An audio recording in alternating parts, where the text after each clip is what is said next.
L'alimentation, c'est de l'équilibre, de la variété et du plaisir.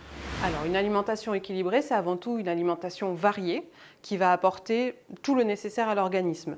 On aura des protéines qui sont apportées par la viande, le poisson, les œufs, mais aussi les produits laitiers. Pensez aussi aux protéines végétales qui sont apportées par les légumes secs, donc les lentilles, les pois chiches par exemple. On aura aussi besoin de glucides. Alors les glucides, c'est dans les féculents.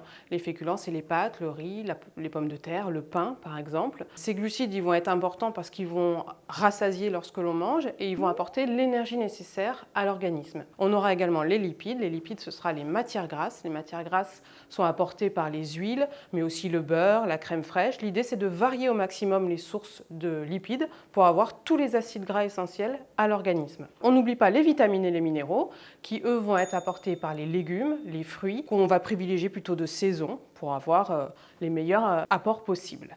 L'alimentation équilibrée, c'est aussi du plaisir alimentaire qui passera par le fait de cuisiner, avoir du fait maison plutôt que des produits transformés. Une alimentation déséquilibrée va entraîner une fatigue accrue, une diminution des défenses immunitaires qui peut fragiliser la personne face au virus par exemple, et un risque de blessure plus important. C'est pourquoi il faut soigner son alimentation afin d'éviter les coups de fatigue, les baisses de vigilance, mais aussi les blessures. On peut avoir un travail physique ou qui demande une forte concentration et que c'est pour ça qu'il faut bien soigner son alimentation. Et il faut rappeler que les principaux consommateurs d'énergie dans le corps sont en numéro 1 le cerveau, suivi des muscles.